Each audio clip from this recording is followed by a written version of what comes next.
अस्सलामु अलैकुम वरहमतुल्लाहि वबरकातुहू नहमदुहु व नुसल्ली अला रसूलिल करीम अम्मा बादु फ़अऊज़ु बिल्लाहि स्समीइल अलीम मिनश शैतानिर रजीम बिस्मिल्लाहिर रहमानिर रहीम।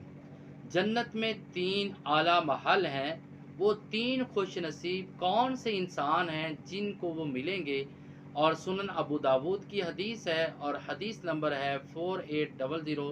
रसूलुल्लाह सल्लल्लाहु अलैहि वसल्लम ने फरमाया कि जन्नत के तीन आला महल हैं और उनमें से पहला जो हासिल करने वाला वो आदमी है जो झगड़ा छोड़ देता है, चाहे बेशक वो हक पर भी है और झगड़े को मज़ीद बढ़ाता नहीं है, मज़ीद झगड़ा करता नहीं है।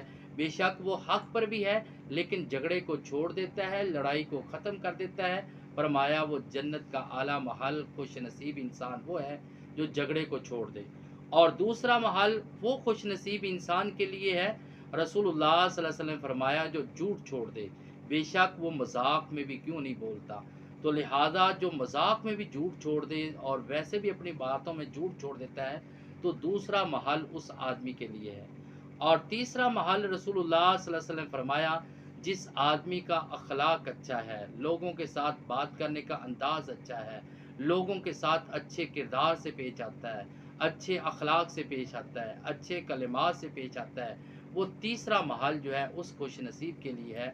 लिहाजा हमें हमेशा ये नहीं कि झगड़े को हम बढ़ाएं, ये ना हम समझें कि हम अपने हक़ के लिए लड़ना है, लड़ते रहें, बेशक हमारी जान जाती है तो जाए।